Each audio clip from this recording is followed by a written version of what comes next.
Et bonsoir à tous et bienvenue dans ce deuxième épisode de Next Game Santé.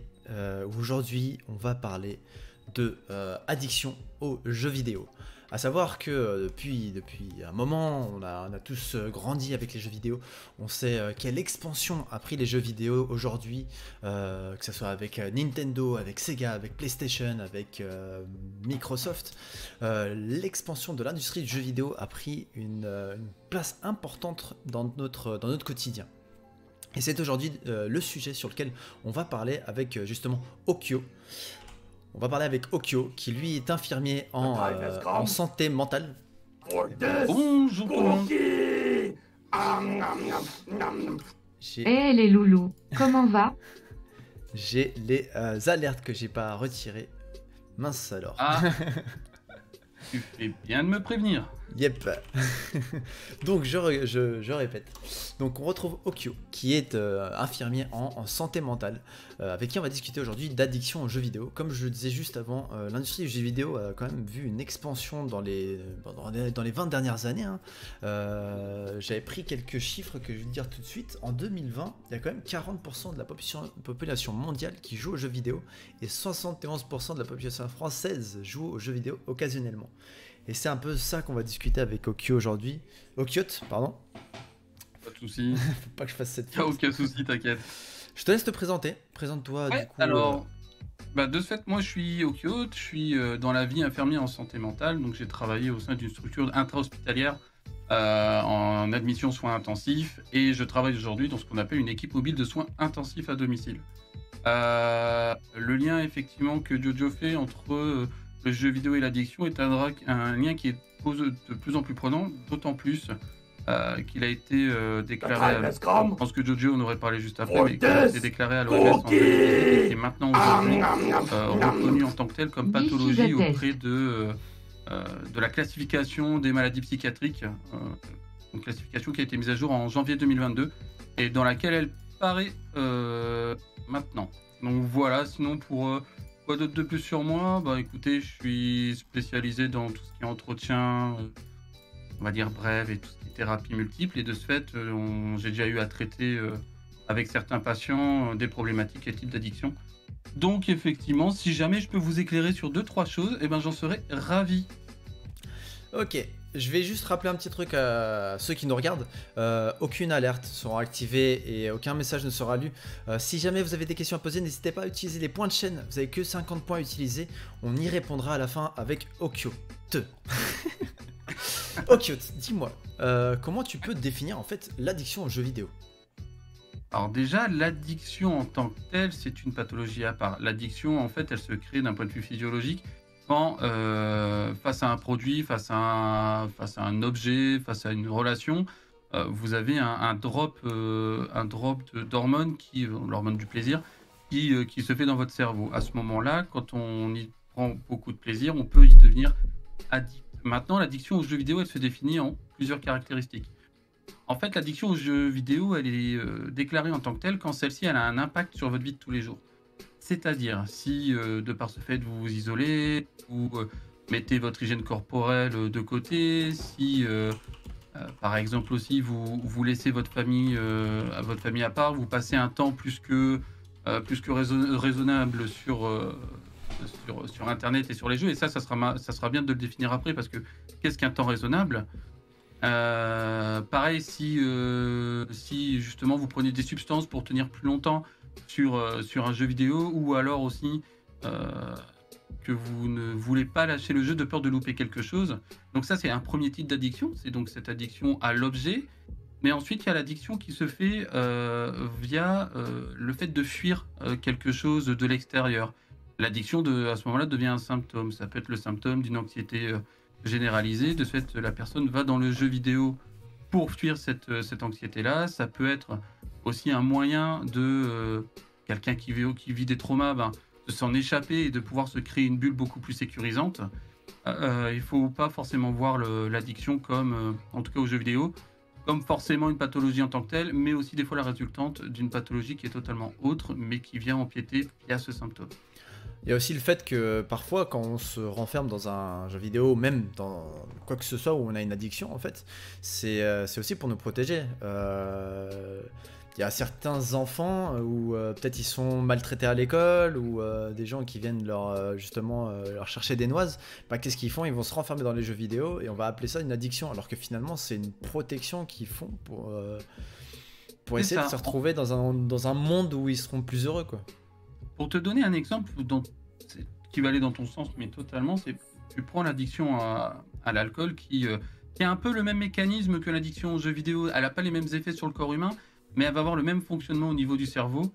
Euh, Effectivement, c'est que l'addiction à l'alcool, souvent, elle est due à un environnement qui est toxique pour la personne et qui, pour oublier ce qu'elle a vécu ou diminuer une anxiété, va consommer.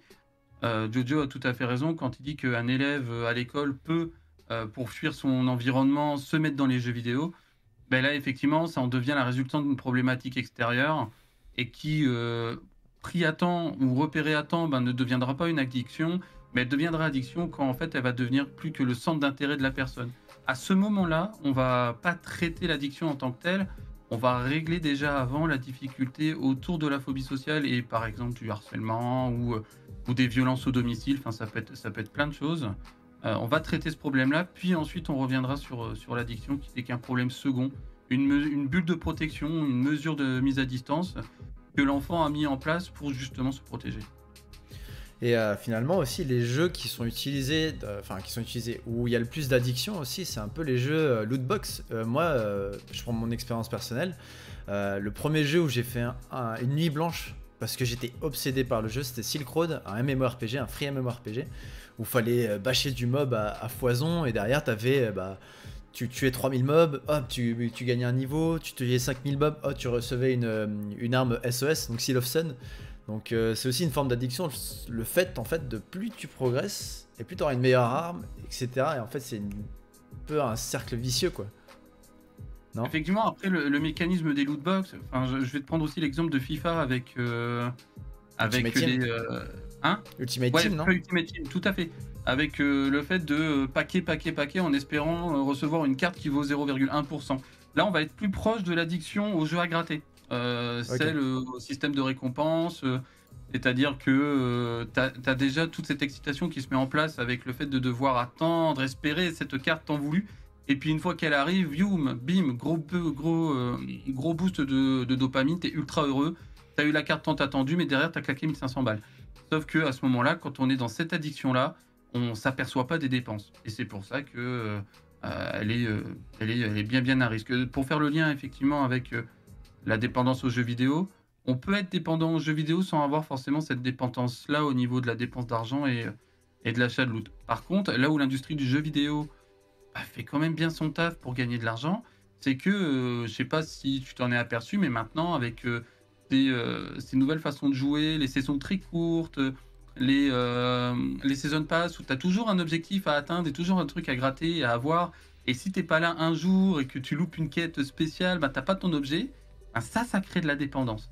Ça, effectivement, ce mécanisme-là qui a été instauré dans les jeux vidéo assez récemment, ça allait à peu près, moi je m'en suis rendu compte, ça fait à peu près 3-4 ans que c'est vraiment bien ancré dans les mœurs d'avoir des season pass et du looting comme ça de manière abondante. Ben, ce mécanisme-là a fait beaucoup plus de dégâts chez les jeunes que le loot par l'argent en fait. Et c'est là où il faut rester quand même assez alerte, que ce soit pour les gens qu'on a autour de nous ou des jeunes qu'on connaît qui sont à fond dedans.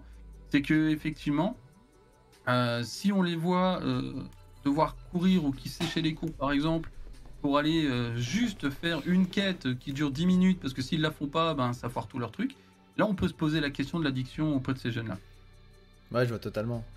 Et d'ailleurs, c'est ce que dit Végéteri, je crois qu'en Belgique et même au Portugal, genre FUT Ultimate Team, mais également le casino de GTA V online, Ouais. ont été complètement interdits parce que c'est illégal, parce que tu as cette forme d'addiction. Je sais que moi, par exemple, au Portugal, je jouais à GTA V online, je pouvais pas aller au casino. Alors que quand je rentrais en France, hop, je pouvais jouer au casino. Je me demandais, mais c'est quoi ce délire? Et c'est après que j'ai compris que justement, bah, c'était illégal dans certains pays. Bah, tout à fait, c'est ça en fait, ils se sont aperçus. Ils ont fait le lien beaucoup plus rapidement qu'en France. En France, ça a un peu plus de mal à se faire. Il y a une régulation qui est en train de se faire, mais elle est minime comparée à ce qui est fait dans d'autres pays. Et la Belgique a pris le pli d'interdire le looting, tout ce qui est box. Les box CSGO, pareil, si je dis pas de conneries, en Belgique, tu peux pas ouvrir des box sur CSGO. Les sites où justement tu faisais de looting de box comme ça de manière intempestive, des fois tu achetais tes box juste 1 centime, ben pareil, dans certains pays ça a été interdit aussi. Parce que ça ressemble effectivement tout à fait au système de casino. Maintenant, là où le pays qui est bien plus avancé que nous sur ça, ça reste le Canada. Pour vous donner un exemple, au Canada, ils ont compris depuis déjà une dizaine d'années que dans la santé, enfin une dizaine d'années, même plus, pas dire de conneries, on a un concept en santé qui s'appelle l'humanitude, qui est justement se mettre à hauteur des personnes quand on fait un soin. Eux, quand ils ont mis ça en place, ils avaient déjà 20 ans d'avance sur nous. Alors pour l'addiction, c'est pareil, ils ont utilisé des thérapies qu'on appelle les thérapies brèves pour prendre en soin ces addictions-là, qui ont été créées aux États-Unis il y a maintenant 70 ans, et qui a été mis en place par les infirmiers, en tout cas au Canada, il y a maintenant déjà une bonne trentaine d'années. En France, on commence à peine à s'ouvrir à ce genre de prise en charge. Pareil pour l'addiction aux jeux vidéo, au Canada, alors info à vérifier, j'ai pas envie de dire de conneries, mais au Canada, je pense qu'aussi tout ce qui est système de looting et semblable au gambling, c'est normalement pas autorisé. Maintenant, à voir, est-ce que pour arrêter une addiction, il faut tout interdire? Ça, on va pouvoir en reparler après. Il y a différentes façons d'arrêter une addiction et de prendre en soin une addiction. Et souvent, le sevrage total n'est pas forcément la meilleure solution. Et d'ailleurs, quels sont les symptômes que tu peux retrouver chez quelqu'un qui est addict aux jeux vidéo? Alors, quelqu'un qui est addict aux jeux vidéo, en fait, il va avoir des symptômes qui ressemblent aux addictions en général. C'est quelqu'un qui va tout d'abord se mettre à distance de son réseau social, entre guillemets, de son cercle social. Il va s'enfermer, s'isoler, il va rester sur l'ordinateur, sa console, sur son jeu. Le deuxième, ça va être l'envie irrépressible de jouer. La personne a joué pendant 8 heures et cependant elle quitte l'ordinateur et elle va avoir une sorte de craving, donc une envie irrépressible de vouloir retourner sur l'écran, sur l'ordinateur, sur le jeu. Ensuite, on a aussi comme autre symptôme, on a ce côté où la personne va... Tout ce qui va être prioritaire pour la santé, donc s'alimenter, se laver, se reposer, etc., va le mettre totalement de côté. Elle va mettre ça de côté et elle va privilégier de rester sur les écrans. Pareil, on peut avoir aussi un symptôme associé, la prise d'autres produits toxiques pour justement tenir plus longtemps ou pas ressentir la fatigue. En autre symptôme vraiment connu, alors je vais pas vous mentir, je vais checker aussi pour voir si je suis passé à côté de certains importants. Non, le côté excessif, ça j'en ai parlé. Après, en autre symptôme, oui, voilà. L'autre symptôme, c'est les tentatives infructueuses pour contrôler la participation au jeu. C'est-à-dire que la personne elle va se mettre elle-même des barrières pour essayer de s'auto-gérer, mais qui pour autant ne fonctionneront pas. Non pas parce qu'elles ont mal été mises en place, mais c'est parce que lui-même va les mettre en échec, parce qu'il a ce besoin irrépressible de jouer. On a quoi d'autre? Oui, l'apparition d'une tristesse de l'humeur, d'une humeur négative, d'une frustration plus importante, une irritabilité aussi qui va s'instaurer lors d'un échec lors d'une sémission dans un jeu vidéo par exemple, mais qui va aussi se répercuter sur la cellule familiale ou amicale. Cette personne va être beaucoup plus à cran et beaucoup plus tendue. Tous ces symptômes-là, on les retrouve aussi dans les addictions classiques. Et c'est ça qui fait que ça a été donc maintenant considéré assez récemment comme une vraie addiction, l'addiction aux jeux vidéo. Et aussi, ça, c'est pas uniquement sur des jeux qui seraient plus console ou PC, il y a aussi de l'addiction dans les jeux mobiles. Je prends l'exemple du jeu Coin Master. J'en ai fait les frais. C'est le genre de jeu où c'est une roulette, c'est débile, c'est juste une roulette qui tourne. Tu vas gagner de l'argent. Avec l'argent, tu vas pouvoir construire ton village. Et dès que tu finis ton village, tu hop de niveau. Quand tu arrives à avoir 3 haches, bah, tu peux aller taper un village soit de tes potes, soit des mecs qui jouent également.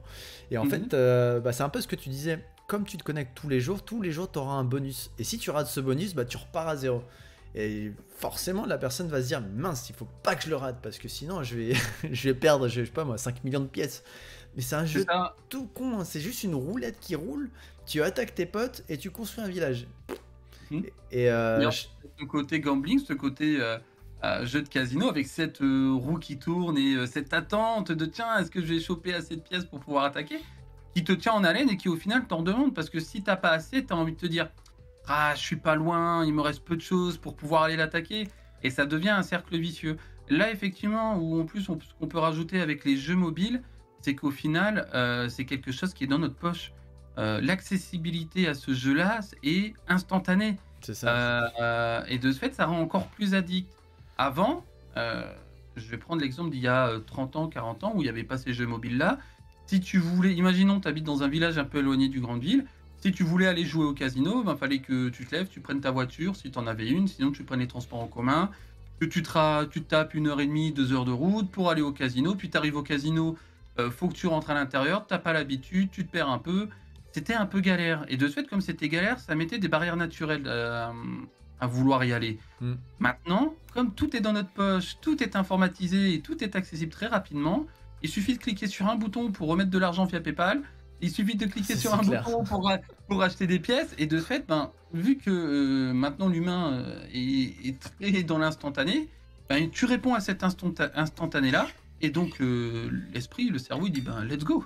Vas-y, remplis-moi de dopamine avec tes petites pièces. Moi, ça me va. Hein. Exactement. Et après, tu vas se jouer la roulette. Tu vas tomber sur ce 3-7. Tu vas dire oh là là, ça m'a refait la journée. Mais mince, il me manque 2 tours pour pouvoir faire un triple 7.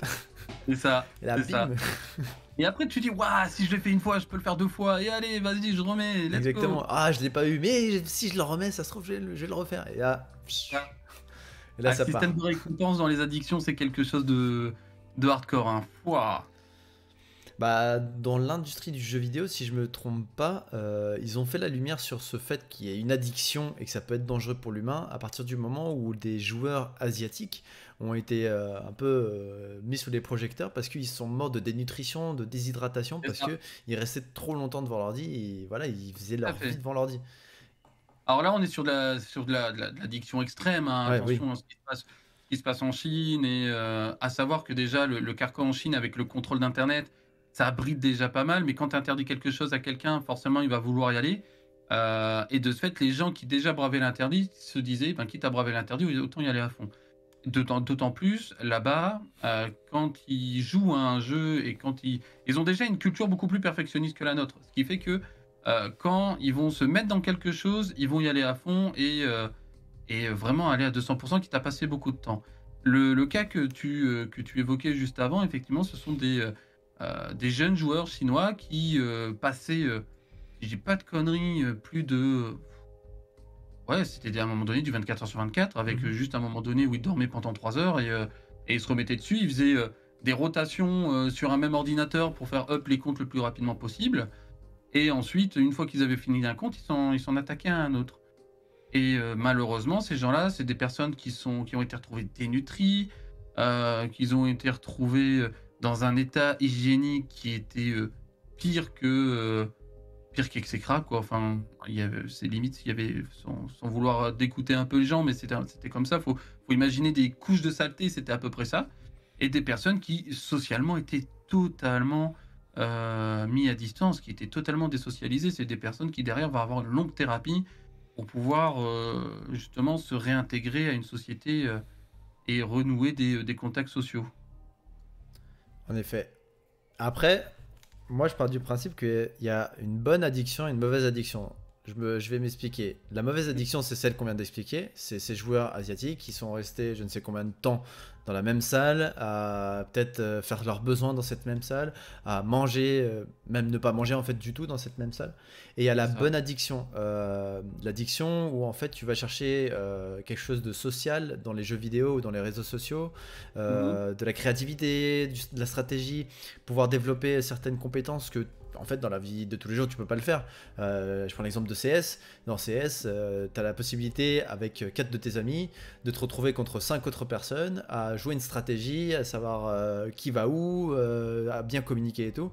Derrière, franchement, les réflexes, moi je prends mon expérience, peut-être que ça m'a sauvé la vie. J'ai eu un accident de moto où j'ai très vite réagi, j'avais l'impression pas d'être Superman, mais genre vraiment que le temps s'est un peu arrêté en mode qu'est-ce qu'il faut faire pour pas que je meure, quoi.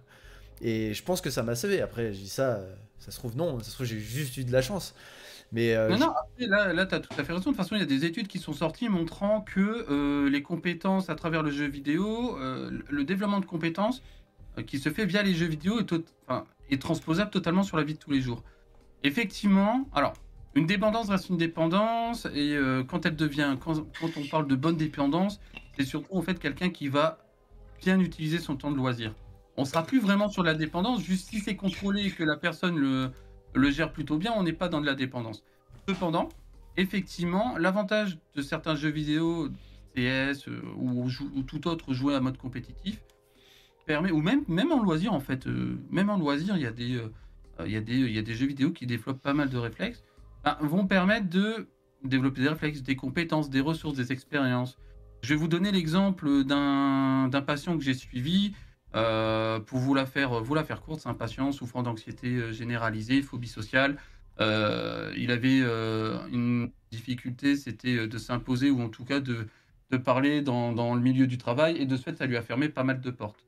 Ce patient, je l'ai vu en entretien, je discute avec lui, je lui demande est-ce qu'il a déjà été mis face à une situation où il devait discuter avec des gens et où ça s'est plutôt bien passé. Donc j'essaie de faire remonter un souvenir positif, il n'arrivait pas à m'en sortir. Puis on parle de ses passions, de ses loisirs, et là il commence à me parler de jeux vidéo. De ce fait tu joues à quoi? Je m'y connais un petit peu, on peut peut-être en parler.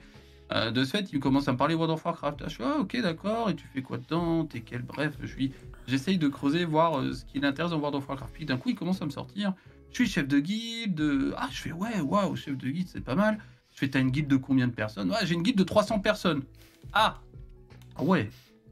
Ah ouais, mon gars, t'as de la ressource, quoi.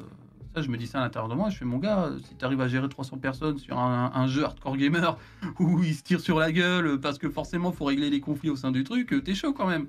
Et donc, on essaye de creuser autour de ça. Puis au final, je lui fais faire remonter petit à petit. Que, dis donc, quand même, gérer une guilde de 300 personnes. C'est quand même, ça doit être quand même chaud et tout. Et puis il commence à me sortir des ressources qu'il met en place. Bah non, j'essaye de temporiser, je discute avec tout le monde. Puis si ça va pas, je fais une réunion avec 3-4 gars, et puis on règle ça. Waouh! Et là, de cette expérience-là que tu as vécue et qui m'a l'air positive pour toi, quelles sont les choses que tu pourrais tirer pour essayer peut-être de régler ça dans une situation IRL, mais de plus petite envergure? Et maintenant, enfin, ça a pris du temps, hein, on va pas se mentir, ça a pris 2-3 mois avant qu'il commence à mettre les choses en place dans la vie de tous les jours.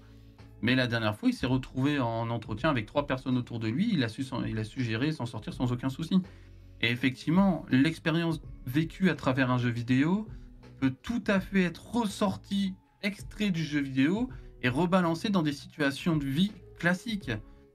Le jeu vidéo, et c'est là où avec Dojo on est tout à fait raccord, c'est que ce soit la VR, que ce soit les jeux classiques, que ce soit le roleplay, tout ça en fait peut être utilisé dans le soin et dans le mieux-être de la personne, dans la santé en général. Donc non, le jeu vidéo a une utilité au-delà du divertissement. Tout à fait d'accord. Mais après, il y a quand même certaines générations, je vais prendre l'exemple de la génération de mon père, où les jeux vidéo, c'est quelque chose de très négatif. Mon père, depuis que je suis né, depuis que je joue avec une console de jeu, malgré qu'il me l'offre, t'as l'impression que je joue au diable, quoi. Je prends la console et c'est le diable que je suis en train d'avoir dans les mains. Alors qu'aujourd'hui, je lui prouve par A plus B que les jeux vidéo m'ont peut-être permis aujourd'hui d'avoir la vie que je mène aujourd'hui, parce que je travaille avec la réalité virtuelle. C'est un jeu vidéo, thérapeutique certes, mais ça reste un jeu vidéo. Je l'ai mis sur la tête, il était émoustillé tellement c'était réel le truc.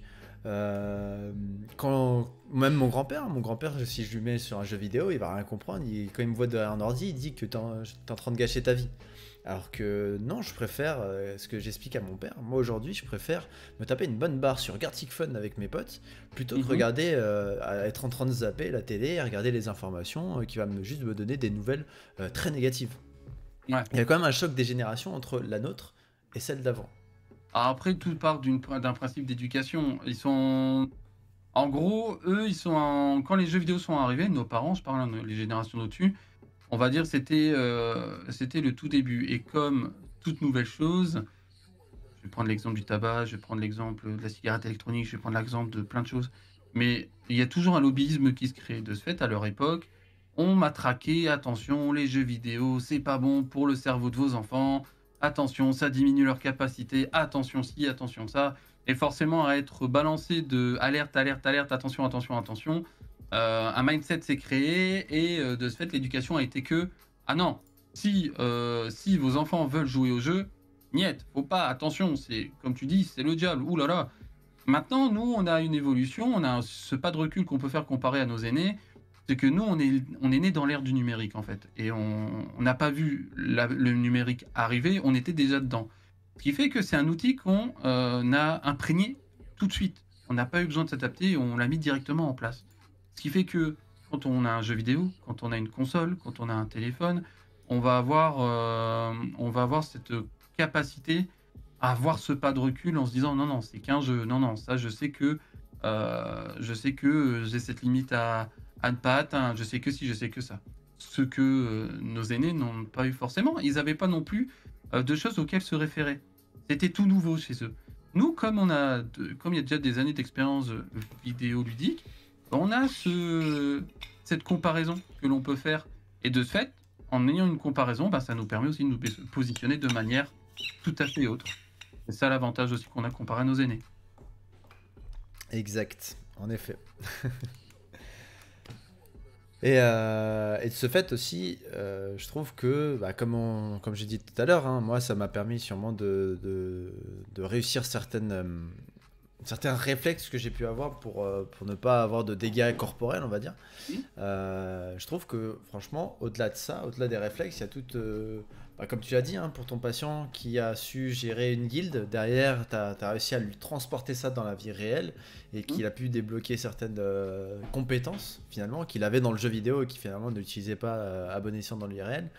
Moi aujourd'hui aussi, en plus du jeu vidéo, j'ai un rituel maintenant depuis janvier, depuis que je suis sur Twitter, c'est de dire bonjour à ma communauté, dire bonjour à tout le monde.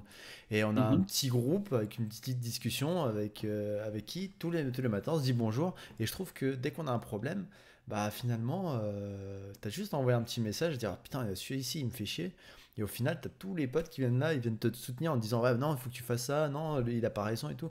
Et je trouve que plus on grandit, plus il y a de monde qu'on connaît dans les réseaux sociaux comme dans les jeux vidéo, hein. Et je trouve qu'on partage quand même pas mal de trucs. Comme disait Mad en fait, Mad Chanel qui était mon invité de la première émission, lui il est beaucoup dans la VR et son meilleur pote habite à je crois 600 km de chez lui. Donc pour faire des trucs, faut quand même qu'il se déplace quoi. Ça demande de l'organisation. Grâce à la VR, il a réussi à genre se mettre sur Google, je crois que c'était Google View, et il se promenait dans Tokyo, ou alors il se mettait un petit golfit et hop, ils jouaient au golf ensemble, enfin des trucs dans le genre, et je trouve ça énorme quoi. Ah non, mais carrément, de toute façon, les jeux vidéo, l'internet en général a permis de créer des ponts là où il n'y en avait pas. Effectivement, maintenant, avec la distance, quand deux personnes habitent dans des pays différents, ben, le jeu vidéo et internet permettent justement de pouvoir communiquer, pouvoir échanger avec ces personnes où avant tu devais écrire une lettre, tu l'envoyais, t'attendais 3 semaines avant d'avoir un retour. On peut être plus proche de nos proches qu'on a pu l'être avant. Et de ce fait, ça renforce des liens. Internet utilisé à bon escient, les jeux vidéo utilisés à bon escient, cette création de communauté, permet de pouvoir effectivement grandir, s'entourer, chose que... Exemple, quelqu'un qui va vivre une situation difficile dans sa vie de tous les jours, quelqu'un qui est plutôt isolé ou mis à l'écart par rapport à un problème X ou Y, et bien de ce fait, la communauté du jeu vidéo va pouvoir lui permettre d'échanger, d'avoir un retour, du soutien, un autre point de vue. Alors effectivement, là on montre le beau côté, il y a aussi le mauvais côté d'Internet, ça on va pas se mentir, il y a toujours les gens qui sont là pour piquer, on a toujours les haters, on a toujours ceux qui se gargarisent du mal-être des gens. Mais heureusement, ils représentent qu'une minorité, même si c'est celle qui fait le plus de bruit. Mais une fois qu'on a cette éducation autour de qu'est-ce que je cherche sur Internet, qu'est-ce que je veux créer, qu'est-ce que j'ai besoin. En fait, c'est ça, je pense, le mot-clé. C'est qu'est-ce que j'ai besoin. Une fois qu'on arrive à définir ce dont on a besoin quand on utilise un outil ou que l'on soit dans un jeu, en fait, on peut développer énormément de choses autour. Et là où tu as tout à fait raison, Jojo, c'est que ce côté communautaire, ce côté famille d'internet, ce côté groupe social qu'on ne peut pas forcément avoir dans la vie de tous les jours, bah effectivement sur internet et dans les jeux ou sur Discord, bah, on peut l'avoir. Et ça peut aider pas mal de gens. Moi, j'ai pas honte, enfin en tout cas, j'hésite pas à conseiller à quelqu'un, un jeune, enfin, souvent quand je prends en soin un jeune patient qui s'y connaît en jeu et qui est déjà dessus, ben de faire écoute avec ton groupe sur Discord. Vous faites une petite discussion je sais pas, tous les 19 heures, un jour sur deux. Et de ce fait, vous échangez, vous discutez, et puis tu me dis comment ça se passe. Souvent, cette personne-là se sent déjà mieux de pouvoir verbaliser à d'autres personnes que du personnel soignant. Même si, bon, on est extrêmement doué, on va pas se mentir, hein, Jojo, mais cependant, ça fait pas tout. C'est ça. Puis, puis le fait, comme tu dis, de prendre pas cette liberté, mais cette habitude de tous les jours, tous les 2 jours, se retrouver à 19 h avec nos potes et parler un petit peu. Moi aujourd'hui, ça m'a permis de créer quand même des liens d'amitié avec certaines personnes avec qui j'ai envie de les voir IRL maintenant. Bah De ouais. créer des liens, on est là pour la même raison. On aime ce jeu vidéo, donc on va jouer ensemble, donc on va créer des liens. Il y en a, ils seront beaucoup plus leaders que d'autres, alors que dans la vie réelle, peut-être pas. Enfin, je trouve que le panel de bonnes choses, après il y a toujours le mauvais côté, hein, on est tous d'accord avec ça. Mais le panel de bonnes choses à avoir avec les jeux vidéo, c'est bien. Maintenant, Ouais, non. comme disait Monsu à l'instant, l'addiction aux jeux vidéo, c'est comme une addiction comme tous les trucs. C'est-à-dire que ça part d'une base où soit t'es seul, soit t'es frustré, soit t'as une anxiété, soit t'as une baisse d'estime de toi en fait. Mhm. Tu te dis que tu t'es bon à rien, donc tu veux me renfermer dans les jeux vidéo ou dans d'autres trucs. Ça peut être la drogue, ça peut être l'alcool, ça peut être, je sais pas moi, l'achat compulsif de tickets à gratter. Mhm. En fait, là. Ah, Jojo, je crois qu'on t'entend plus, au cas où. Comment ça? Ah, c'est bon, je suis désolé, ça a coupé d'un coup Non, c'est et moi qui j'ai ai eu un coupé. gros décalage. Non, c'est ma faute, désolé. Donc non, ce que je disais, effectivement, Mansou, ce que tu mets en avant, donc l'isolement, l'anxiété, etc., vont être en gros des symptômes principaux, les symptômes principaux qui vont ensuite créer cette addiction aux jeux vidéo. Et c'est là où on dit que l'addiction devient un symptôme, n'est plus une addiction en tant que telle. Parce que justement, juste derrière, tu as tout un panel d'autres symptômes, symptomatologie dépressive, un trouble état limite, tu peux te sortir quoi d'autre qui crée des addictions. Justement, une addiction à une autre addiction ce type alcool ou toxique, drogue dure. Ben, derrière, tu peux faire une addiction aux jeux vidéo dans le sens où tu vas t'isoler dans ton jeu, tu vas te mettre dedans pour justement échapper à cette vie de tous les jours qui est compliquée. Après, effectivement, il y a des addictions qu'on peut définir de meilleures pour la santé de la personne. Et encore, l'addiction au sport va être mieux vue dans le sens où, bah, effectivement, la personne prend soin de soi et tout, mais quand on arrive sur un extrême, l'addiction au sport peut faire de gros dégâts aussi. Et là, je pense que Jojo pourra en parler bien mieux que moi, que ce soit au niveau des articulations, que ce soit au niveau musculaire. Une addiction au sport peut faire des ravages, hein. Totalement, je vais prendre l'exemple, et je ne nommerai personne, mais j'ai une patiente qui justement, elle est addicte à la gymnastique. Elle s'est fait très très mal au tendon d'Achille, et elle m'a dit non mais moi j'ai besoin de récupérer, j'ai besoin de faire cette compète parce que c'est les championnats de France et tout. Au-delà d'une addiction, en fait, dans ce cas-là, c'est tu vois un peu un avenir. Tu vois ce que je veux dire? Mhm. Dans Ouais, le bien sûr. sport, c'est plus tu vois un avenir, donc tu es addict, tu veux t'entraîner, donc tu veux être le meilleur, donc tu... Ronaldo.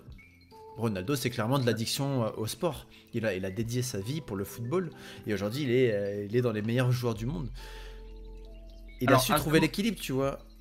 c'est ça. En fait, au bout d'un moment où si tu trouves un équilibre dans le sens où tu fais ton sport, on va prendre l'exemple du sport parce que ça tombe bien. Cristiano Ronaldo, en fait, il fait son sport, il enchaîne le sport, hein, mais ça ne lui empêche pas de vivre sa vie de tous les jours, de sa vie familiale, sa vie amicale, C'est ça. parce qu'il a trouvé cet équilibre-là. Et en fait, du moment où tu trouves ton équilibre, l'addiction aux jeux vidéo, c'est pareil.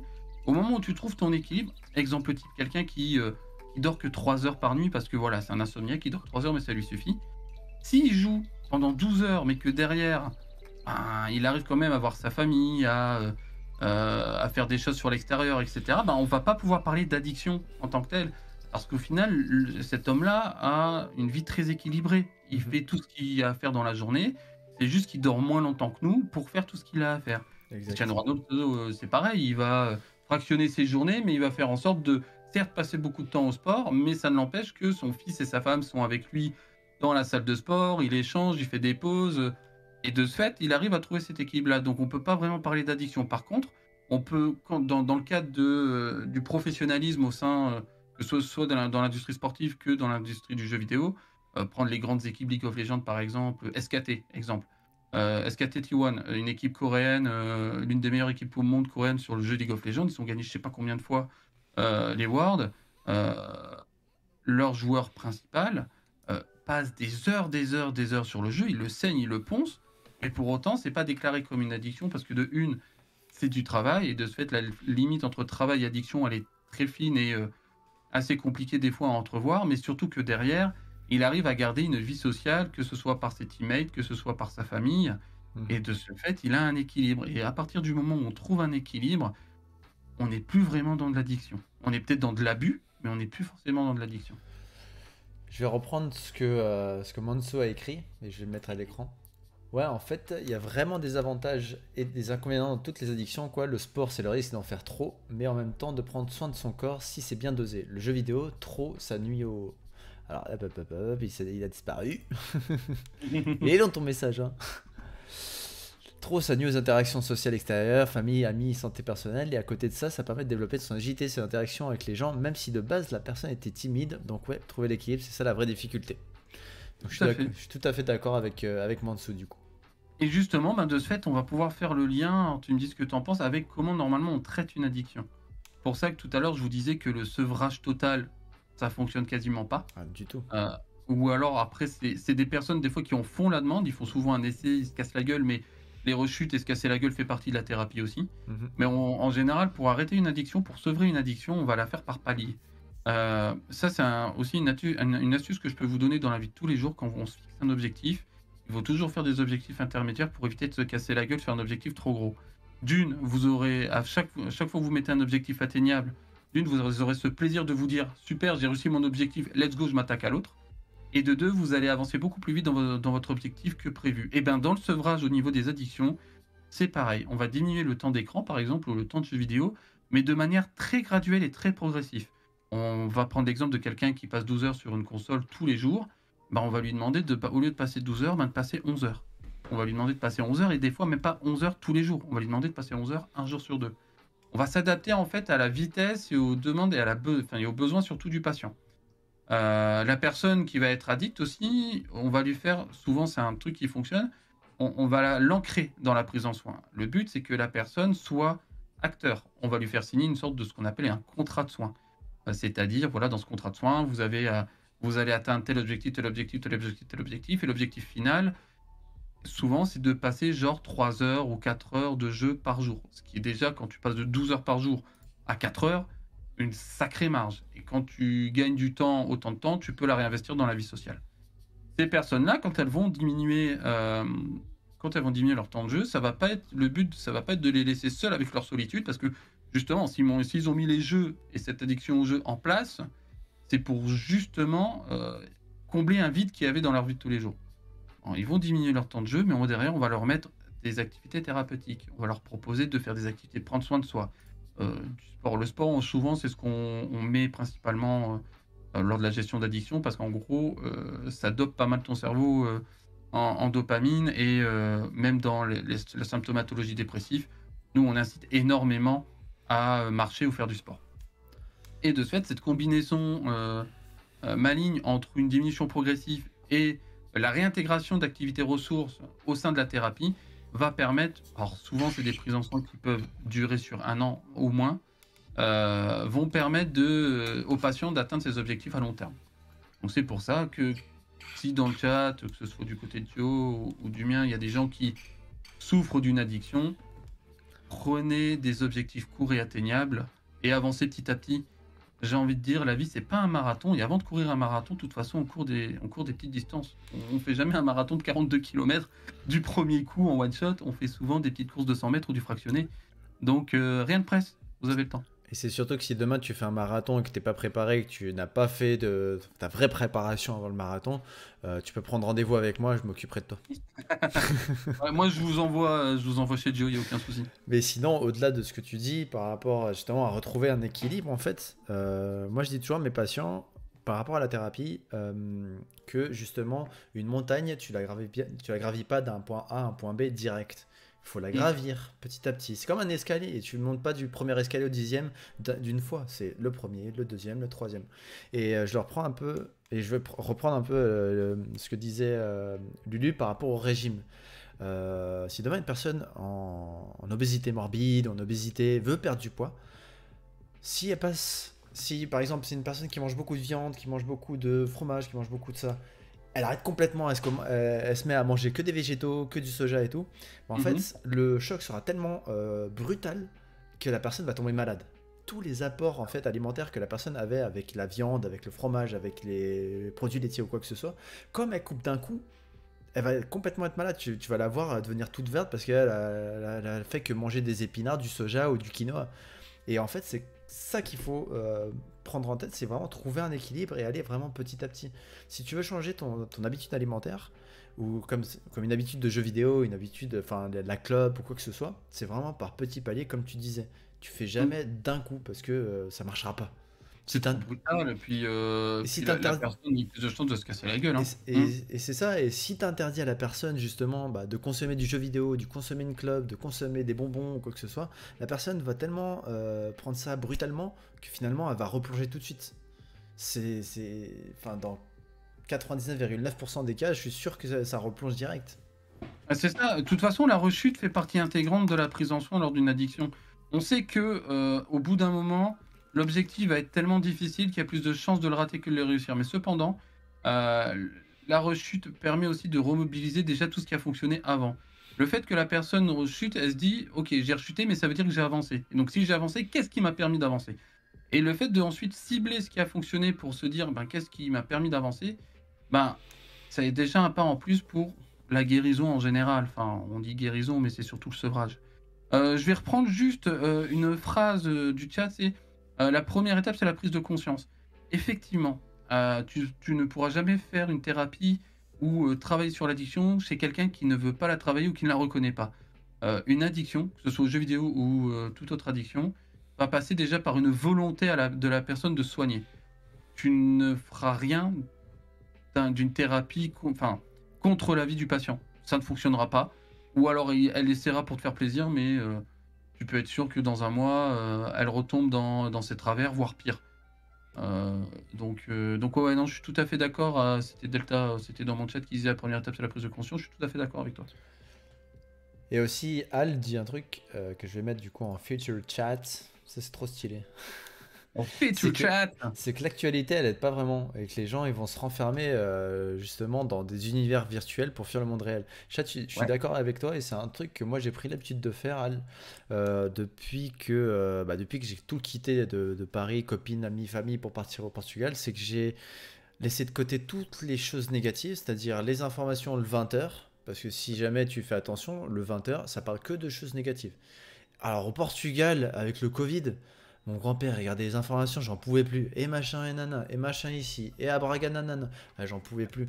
Moi, je m'enfermais dans le salon, sur mon ordinateur, où je retrouvais Al et toute ma squad pour jouer à Mario Kart, pour jouer à Smash, pour s'éclater, et ne pas penser justement à ce qui se passe à l'extérieur. C'est un sujet d'actualité, je suis d'accord, le Covid, ça tuait beaucoup de gens, etc. Mais on a entendu tellement de choses négatives que t'as l'impression qu'à la fin, personne n'a envie de sortir de chez soi. Au Portugal, il passait tellement d'informations négatives sur ça. On n'avait pas justement de confinement comme en France. Tous les Portugais avaient tellement peur, ils restaient tous chez eux. C'est-à-dire que moi, quand je sortais pour aller voir ma copine et que je savais que j'avais le droit parce qu'il n'y avait pas d'interdiction, je me sentais mal parce que justement, je voyais personne dans les rues. Bah Mhm. justement, c'est ça que moi j'essaie de fuir en allant justement dans le Discord, parler avec les amis virtuels entre guillemets, parce que finalement, c'est des vraies personnes que finalement je vais peut-être rencontrer un jour ou l'autre. Mercredi peut-être. Mhm. Sur l'île, non, c'est pas ça? Exactement. Et même pas tu me préviens. Mais attends, on va discuter à deux après. Mais non, mais après, là où, en plus, si on peut faire le lien avec le jeu vidéo, on a une tendance à à voir qu'en ce moment, les jeux vidéo aussi reprennent ou remet en scène des situations connues. Alors, on peut parler des jeux de guerre, on peut parler des jeux RP style GTA où euh, il y a ce côté où on va essayer de réinculquer des trucs IRL dedans. Alors attention, quand je dis ça, c'est pas des événements précis. Il y a ces petites pubs aussi qui commencent à apparaître dans les jeux vidéo. Je vais prendre un exemple. Il y a un jeu en développement chez Ubisoft. Le nom me revient pas et j'en suis désolé. Si jamais il me revient après, je vous le dirai. Qui a demandé à la communauté de créer des affiches qui pourraient être dans la vie de tous les jours, qui pourraient être sur l'extérieur. Malheureusement, là où est la limite entre l'IRL et le monde d'Internet, commence aussi à s'effriter petit à petit et on s'aperçoit qu'on est de moins en moins dans notre bulle sur Internet. Par contre, là aussi où je suis tout à fait d'accord avec toi, Jojo, les infos, et ça c'est de la psychologie sociale, en fait les infos fonctionnent par la peur. On s'est aperçu que les annonces effrayantes, les annonces par la peur, attirent le regard. On a une curiosité humaine, hein, qui est malsaine, mais qui est humaine, de vouloir aller regarder ce qui dérange ou ce qui peut être impressionnant. Et maintenant, je vais utiliser ce terme-là, mais le journal, c'est du sensationnalisme. Le but, c'est de faire monter la sauce, de créer un climax hyper angoissant. On veut savoir ce qui va se passer parce que on n'est pas rassuré.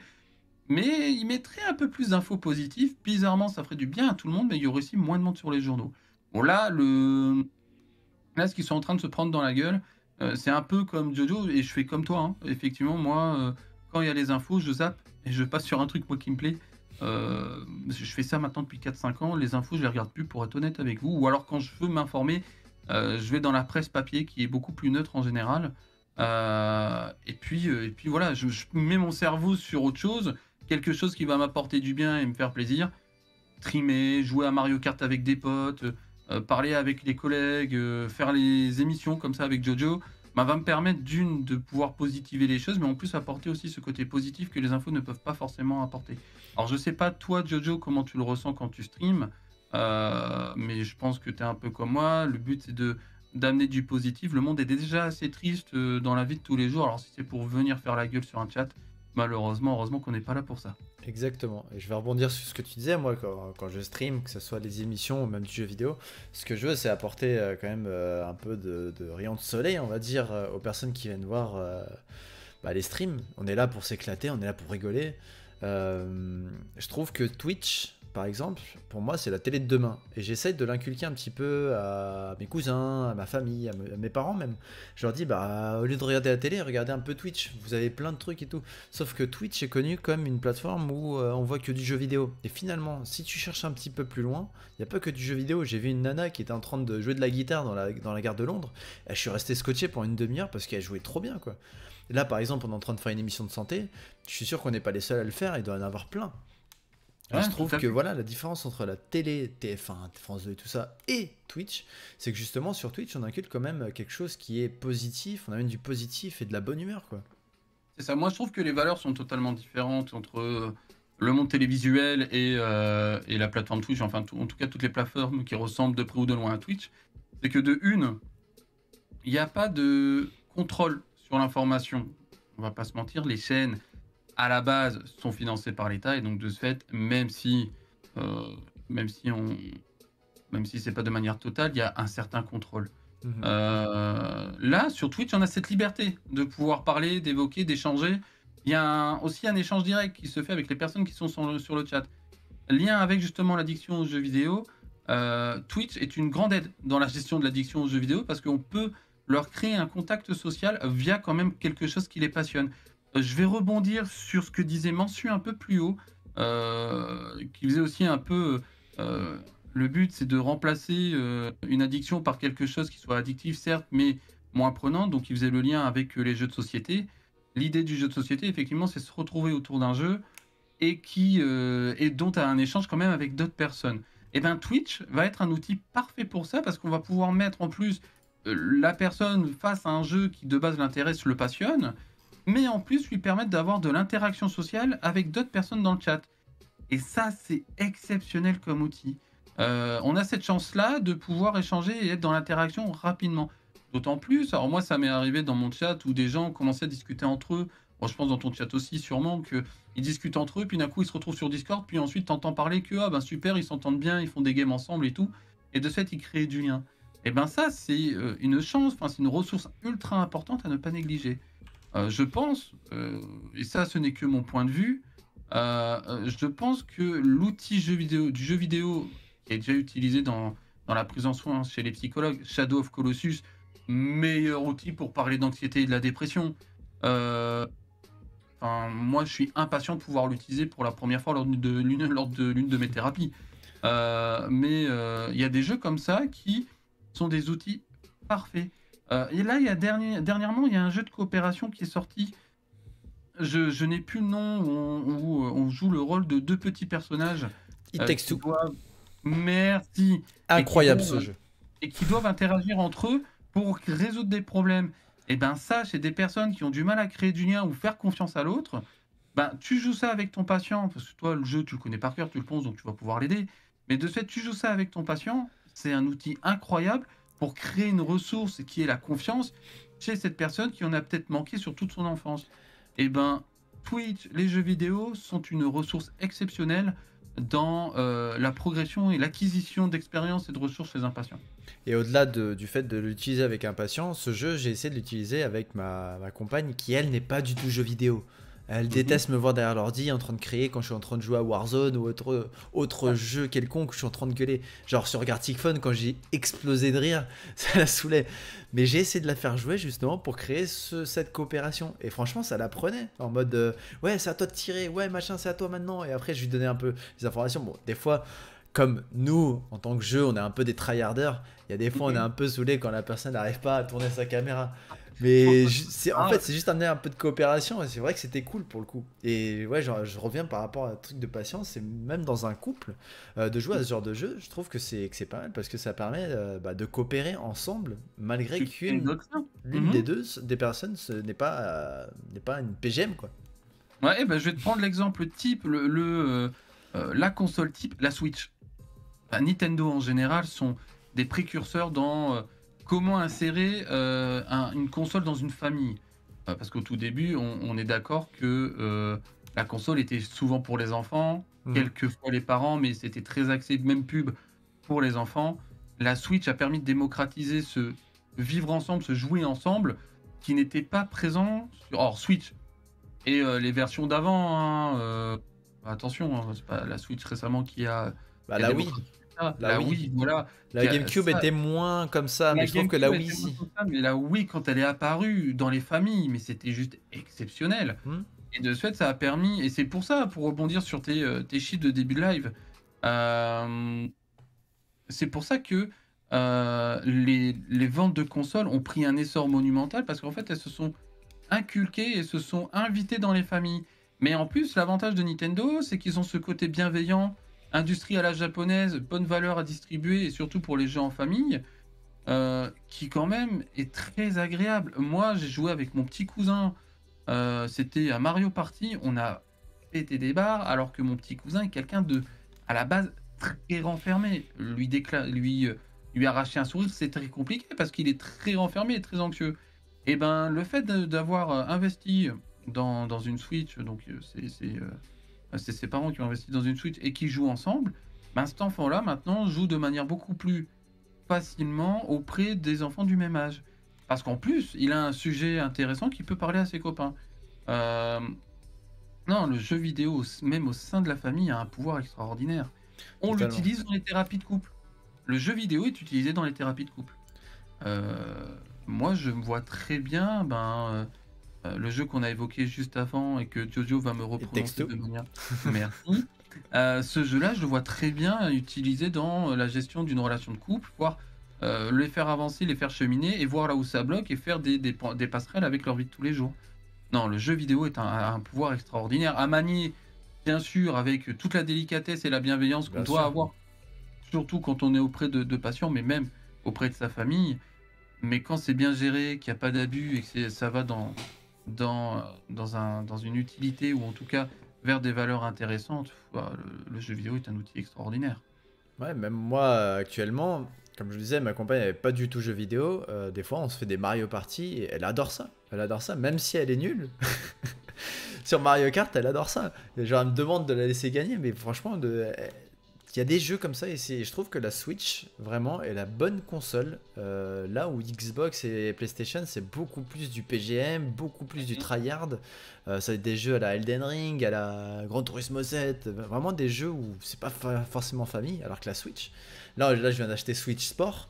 On s'est tapé un volet dans le salon. Franchement, on s'est éclaté quoi. Elle était morte de rire. Au bowling, elle m'a explosé. Voilà. Donc ouais, je trouve que Switch, franchement, c'est une bonne console pour ce que tu disais, d'avoir une coopération, d'amener ta partenaire qui n'est pas forcément lié aux jeux vidéo, mais tu lui fais découvrir un petit peu ton petit monde avec des jeux qui sont ludiques, parce qu'ils sont faciles en prise en main. Le bowling, suffit de prendre la manette et hop, sans la jeter par la fenêtre ou contre la télé, hein. Ou des jeux comme It Takes Two où franchement j'ai kiffé. House Flipper aussi. Il peut envoyer sa manette dans le visage de sa dulcinée aussi. Alors attention, un accident peut arriver. Mais voilà, ça reste en tout bien tout honneur, hein, les gens. Et aussi dans la psychomotricité, je sais pas si j'utilise des jeux vidéo. Je sais qu'ils utilisent beaucoup les jeux de société pour justement travailler sur justement la psychomotricité chez certains patients. Et je pense que le jeu vidéo pourrait apporter en plus ce truc hein, pour la pratique de la psychomotricité. Comme je l'ai dit et je l'ai dit dans la première émission, moi j'utilise la réalité virtuelle pour traiter mes patients qui restent quand même un monde de jeux vidéo. C'est des jeux tout bêtes. C'est une branche qui apparaît, il faut faire un squat pour travailler les jambes. C'est un arc, il faut tirer l'arc pour justement travailler ton épaule. Tu vas avoir des taupes, il va falloir taper dessus pour travailler ton épaule. Faut suivre une comète avec les yeux pour travailler ta cervicale. Et en fait, ce côté ludique permet justement aux patients ou aux personnes de travailler, comme le Ring Fit, par exemple. Ouais. Alors en plus, tu peux l'imaginer aussi. Alors je vois que Guerretto valide le fait que la Wii utilisait pas mal en psychomote. J'en avais déjà entendu parler, donc effectivement, l'utilité est énorme.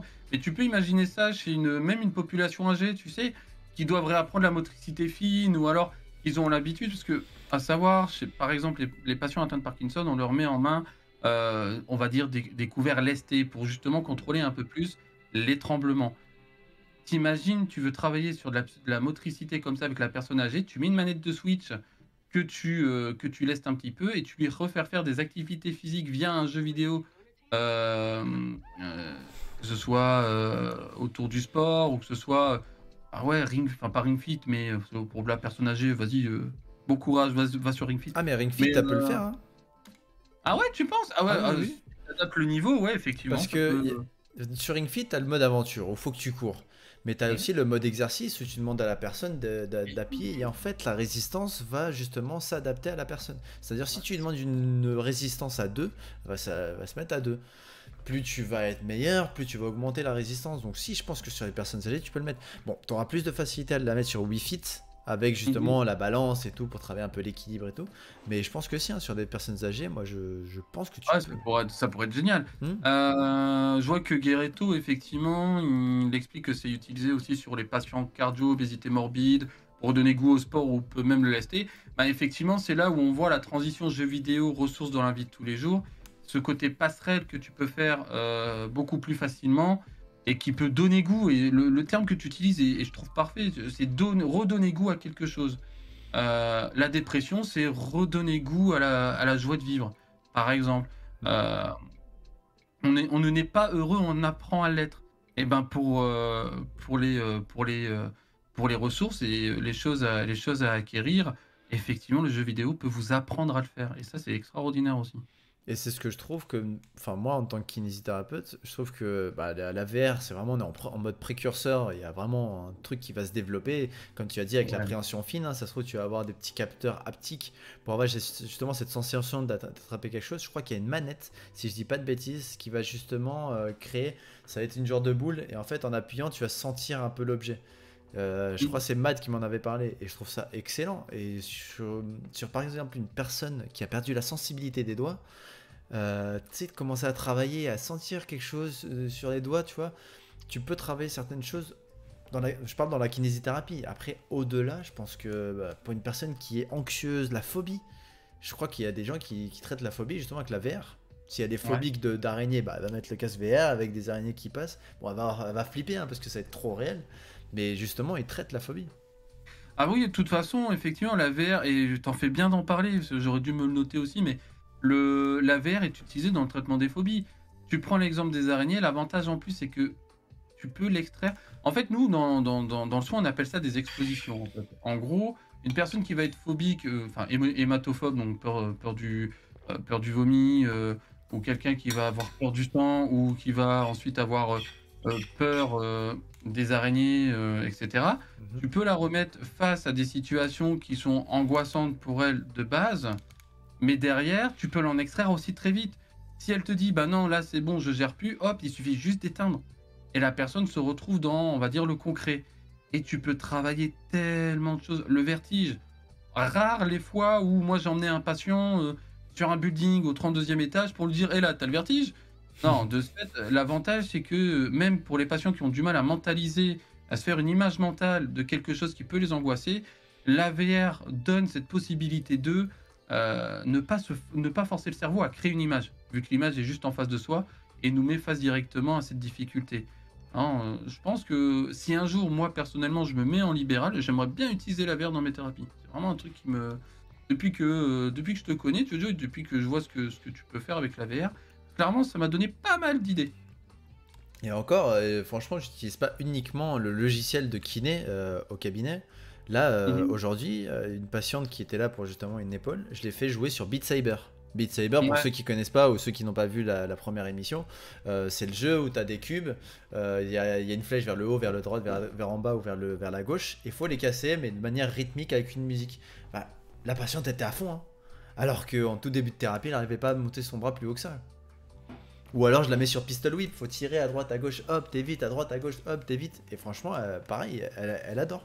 Et quand je lui pose la question, est-ce que vous préférez que je vous fasse faire des exercices avec mon matériel que j'ai juste derrière, que j'utilise quand même. J'utilise quand même le mode réel pour que justement, dans la vie réelle, ils fassent des exercices. Mais elle me dit tout de suite, j'ai l'impression de me donner plus à fond quand on joue aux jeux vidéo, parce que justement... il n'y a pas cette limitation qu'on peut se donner dans la vie de tous les jours. Il y a ce côté où on repousse les limites. On est dans un jeu vidéo, donc je suis capable de faire des choses que je ne fais pas dans la vie de tous les jours. Et les gens ne se rendent pas compte qu'au final, en fait, elles mettent juste en place ce qu'elles devraient mettre en place, en vrai. Mais ça, c'est toute une psycho-éducation derrière ensuite à faire, mais qui est juste extraordinaire. Moi, je m'amuse énormément. Alors, je m'amuse, c'est un gros mot. Attention, je ne m'amuse pas à embêter mes patients, mais loin de là. Mais c'est toujours sympathique de t'apercevoir qu'au fur et à mesure des expositions, la personne va avoir cette sensation de se dépasser de plus en plus. Donc de ce fait, dans la réalité virtuelle, ça doit être encore plus jouissif parce qu'en plus, la personne ne se sent pas en danger. Exactement. Vu que c'est contrôlé. Donc, non, ça doit être quand même bien sympa tes petites séances de réalité virtuelle dans ton cabinet. Des fois, ça fait rire. Ah ouais. Mais d'ailleurs, en parlant de réalité virtuelle et d'addiction aux jeux vidéo, est-ce qu'une addiction à la réalité virtuelle, justement une personne qui finalement trouve que le monde réel est vraiment moche, qu'il s'y plaît pas, que finalement il préfère être beaucoup plus dans la réalité virtuelle que dans le monde réel, est-ce que c'est pas un danger pour cette personne? Encore une fois, il y a un équilibre. C'est ça en fait, et tu as résumé le tout en disant le terme équilibre. Effectivement, c'est une tendance qu'on commence à apparaître, qu'on a commencé à voir apparaître avec le RP, mais la réalité virtuelle, et c'est l'une des craintes qu'on a, nous, en tout cas, acteurs de la santé mentale, c'est que là, je ne sais pas si vous avez entendu parler du projet de Facebook qui veut créer un métaverse où, en gros, on pourra être en réalité virtuelle au sein de ce métaverse. Et de ce fait, c'est créer un monde un peu à côté que tu vas pouvoir intégrer, mais si tu intègres un monde avec des interactions sociales, tu vas vouloir les investir. La crainte qu'on peut avoir avec la réalité virtuelle pour certaines personnes, certains patients, va être de ce fait d'être tellement investi dans ce métaverse, tellement investi dans cette réalité virtuelle, qui vont ne pas vouloir en sortir. C'est un manga qui m'a fait pas mal rire, où je trouve que le lien est plutôt bien fait, c'est Sword Art Online. Le concept de Sword Art Online, en fait, c'est des gars, ils ont un casque de réalité virtuelle, hop, ils se transfèrent dans le jeu vidéo, et ils commencent à faire des missions. C'est un MMORPG, ils ont des pouvoirs, etc. Ils ont de l'interaction. Et au final, ils se retrouvent coincés dans le jeu. L'analogie est plutôt pas mal avec ce qui pourrait s'arriver dans la vie de tous les jours. C'est-à-dire que une personne qui va, comme tu l'as dit, Jojo, hein, vouloir fuir la vie de tous les jours et se mettre dans un milieu qui lui est sécure et qui lui est rassurant, ben, va y passer tout son temps. Au point de ne plus avoir d'interaction sociale. Nous, acteurs de la santé, c'est des choses, en tout cas en santé mentale, où on va y faire attention. On sait qu'il y a déjà des travaux qui sont en cours à travers ça. On a des médecins, des médecins chercheurs qui commencent à travailler autour du sujet. Et normalement, on devrait avoir des parutions de résultats dans les 2-3 ans qui vont arriver. Maintenant, on sait très bien que, de toute façon, comme on a dit au tout début, tout produit peut entraîner une addiction. Ce qui va la limiter, c'est, on va dire, le cadre qu'on se met autour, la limite, le temps qu'on passe dessus et le fait qu'on maintient quand même une vie extérieure pour justement pallier à cette situation-là. Maintenant, effet inverse, un peu effet qui se coule, on peut, quelqu'un qui va vivre de manière correcte dans la vie de tous les jours, et ben, une fois arrivé dans ce monde de réalité virtuelle, alors, et je fais lien avec la première plainte qui a eu lieu il y a pas longtemps pour agression sexuelle lors d'une partie de réalité virtuelle. Il pourrait avoir des déviances autour de ça à base de harcèlement, où justement, bah, comme tu es dans une réalité virtuelle, et ben, tu as plus ces freins que tu te mets, et, ces lois que tu as dans la vie de tous les jours, et où tu vas pouvoir avoir aussi ce genre euh, de mouvance. Maintenant, on n'en est qu'à l'essor, on n'est qu'à la naissance, au tout début. J'imagine qu'un jour, il y aura un contrôle autour de ça, une réglementation. S'il y a un monde secret, forcément, il va falloir des règles. Et si tu ne respectes pas ces règles, tu vas sûrement avoir une police d'Internet, enfin, une police de réalité virtuelle qui va s'occuper de ça. C'est un peu comme le harcèlement sur Internet. On va prendre l'exemple de Sardos qui se faisait ou qui se fait encore snipe, j'en sais rien. Mais en tout cas, où ça en est allé jusqu'à la justice et où ça fait un peu de jurisprudence, comme quoi ben, le harcèlement et le snap via une communauté et via un logiciel ou un site internet, ben, est punissable par la loi.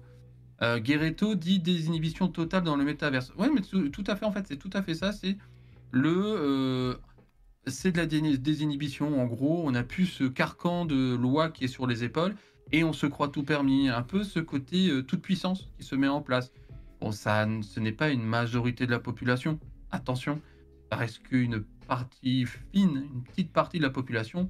Mais comme on dit toujours, un arbre qui pousse fait toujours moins de bruit qu'une forêt qui tombe. Donc, de ce fait, c'est toujours cette forêt-là qui fait beaucoup de bruit et qui peut embêter son monde. Toujours rester alerte, en fait. Exact. Après, par rapport au métaverse, il y a déjà eu des jeux qui ressemblent un petit peu à ce qu'ils veulent inventer, comme Habbo Hotel, comme aussi Second Life, où il y avait pas mal de gens qui passaient leur vie dessus, et comme disait Lulu, les gens passaient plus de temps à incarner leur avatar finalement qu'être dans la vie réelle. Et c'est un peu ce qui peut se passer avec le métaverse. Donc ouais, j'espère que justement une grosse équipe qui sera déployée pour ça, pour éviter ce genre de choses, parce que ça fera un petit peu comme Ready Player One, où les mecs en finale ils passent leur vie dans la matrice, et finalement ils vivent de manière vraiment pauvre, on va dire. Ils sont vraiment artificiels dans la vie de tous les jours, quoi. C'est ça. C'est un peu la peur qu'on pourrait avoir. Moi, c'est un peu la peur que je pourrais avoir avec la réalité virtuelle et justement cette création. C'est-à-dire que finalement, on laisse de côté notre vie réelle, vraiment notre vie réelle, qu'est-ce qu'on va construire réellement pour justement mettre en avant notre avatar dans ce métaverse. Tout à fait. Ça fait un peu peur. Bah, ça fait un peu peur. Bon, après, là, attention, on devient journaliste sur TF1, on est un peu sensationnaliste. Non, mais en vrai, c'est une réalité qu'il faut se garder en tête. C'est que, comme toute chose, il peut y avoir des abus. Et le problème de l'addiction et de l'abus au sein des jeux vidéo, c'est que pour l'instant, au niveau du contrôle, on n'en a pas énormément. Après, l'avantage, c'est comme c'est que l'essor, c'est que le début, des choses peuvent être mises en place. Si c'est pris tôt, si c'est fait rapidement, je pense que Facebook, vu l'entité que c'est, le métavers, si ça met autant de temps à sortir, c'est que justement, c'est qu'il doit y avoir un minimum de contrôle et de choses à régir juste avant de le sortir. Après, comme tout, il faut y prendre le positif, laisser le négatif et utiliser l'outil comme on a envie de l'utiliser, en fait, tout en respectant la liberté et l'intimité des autres. Totalement. Est-ce que vous avez des choses à dire dans le chat ou des questions à nous poser par rapport Des questions, à des choses que vous Paradoxine? n'avez pas compris, des choses à éclaircir? Là, on est à 1h15 d'émission. Je pense que tous les deux, on commence à avoir un petit peu faim. 19h15. Un peu l'envie d'aller sur des jeux vidéo, jouer à Gartic Phone, n'est-ce pas? Bon petit Gartic-phone. Donc n'hésitez pas. Allez, l'OM, Guretto, je suis d'accord avec toi. Allez, l'OM. Ah, Guerretto, je t'aime bien. Ici, Sache-le. ça cuit.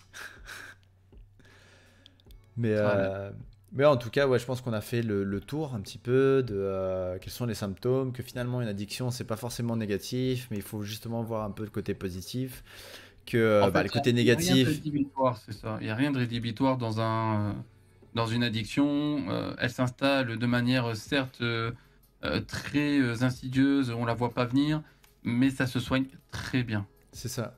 Que justement, c'est pas parce qu'on a une addiction qu'il faut tout de suite se sevrer d'un coup. Faut vraiment y aller palier par palier. Non, je pense qu'on a fait quand même le tour de tout ça. Donc si jamais vous avez des questions, n'hésitez pas. Ouais. Okiot et moi, je vais pas y arriver, hein. Ah, t'inquiète, ça va aller. Tu es presque. À un moment donné, tu vas le sortir naturellement. Ouais. À la fin du live, je vous donnerai du coup j'ai le prochain invité et la prochaine date, de toute façon, pour la prochaine émission, donc l'épisode 3. Ah. Je vous donnerai après à la fin, quand... si jamais vous n'avez pas de questions. Roulement de tambour. Roulement de tambour. Comme médicament, trop de doses, ça devient un poison. Ouais. Ah, point qu'on n'a pas fait, effectivement, mais je vais rebondir sur le terme médicament. Quand on fait un sevrage à une addiction, on met toujours un anxiolytique ou autre derrière pour justement pallier à l'angoisse de la diminution de cette addiction. Il y a voilà, il y a des solutions aussi médicamenteuses qui peuvent aider à la gestion de l'addiction et à la diminution de celle-ci. Ok. Très bon point que tu as rajouté là. Merci bien, merci mon Dieu. Donc, je mets quand même un petit saut pour Monsieur Okiot. N'hésitez pas à aller le follow. Et moi, je vais faire pareil pour toi. Hop. Allez voir l'ami. Alcior qui met une question, je vais du coup l'afficher. Alors, tac. On a le plaisir de vous retrouver ensemble pour un nouvel épisode. Et si oui, sur un thème en particulier. Alors, on n'en a pas encore discuté, mais je pense que oui. Vous pourrez retrouver Okiot et moi. Okiot et moi. GG. Prochainement sur un petit projet qu'on a ensemble. On va pas forcément faire des vidéos ensemble, on va un peu participer dans la même rubrique, on va dire. Ça sortira bientôt, je pense que d'ici juin. Je vous en dis pas plus parce que c'est pas moi le CM, le community manager. Mais restez alerte parce qu'il y aura de la kiné, il y aura de la psy. Il y aura de la santé mentale, il y aura de la kiné, il y aura du lien fait avec les jeux vidéo.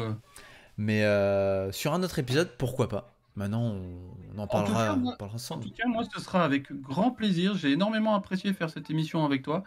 J'ai adoré ton point de vue et cet échange que tu as permis durant l'entretien. Donc, ça sera avec grand plaisir que je reviendrai dans ton émission. Plaisir partagé. Et tu es bien entendu le bienvenu. Bon, bah écoute, c'est parfait. Alors, ça me va. Ça marche, monsieur Okiot. Bon, monsieur Okiot, je vais du coup finir cette émission vu que personne n'a de questions. Je te remercie. Je finis toujours du coup mes émissions par une question qui va devenir justement un peu la tradition de cette émission. Quel est ton jeu préféré auquel tu aimerais jouer si tu avais un seul jeu? Un seul jeu. Tu te retrouves dans une île déserte et tu as droit à un seul jeu. Ah, certes-corps. Si je devais me retrouver avec un seul jeu... Alors, on est d'accord sur mon île désert, j'ai le online. Ouais, allez. Ok, ça me rassure. Sinon, elle est naze, ton île désert. Moi, il me faut du online sur mon île désert. Mais de ce fait, effectivement, Arthur, il va trouver directement. Si actuellement, j'aurais un jeu à prendre, c'est Smash. Je prends mon pied, mais comme jamais en ce moment sur Smash. Et de ce fait, ouais. Puis, vu que je serai seul, je serai tranquille, je pourrais tryhard mon main. Donc, de ce fait, ouais, je prendrais Smash sur mon île déserte. Et si jamais tu n'avais pas le online?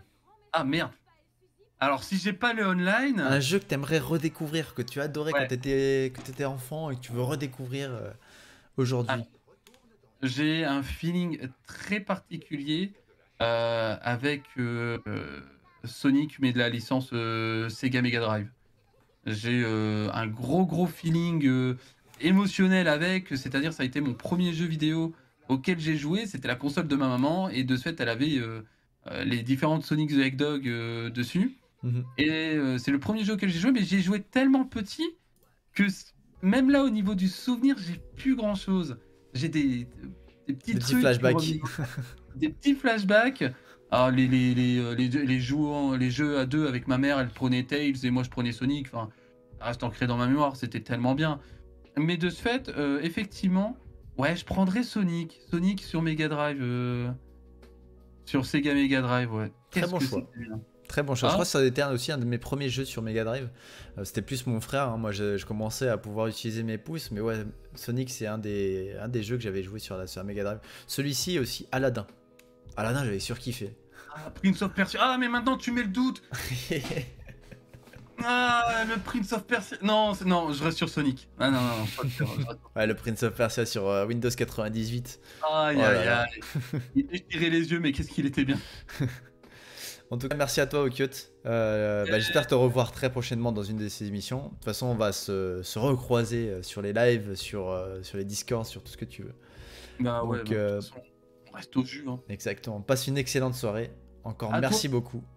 Merci à ton chat et à cette bienveillance. Merci au tien aussi.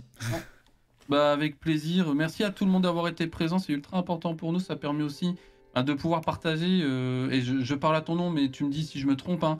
Ça nous permet aussi de partager des choses qui nous passionnent et sur lesquelles on a envie d'échanger.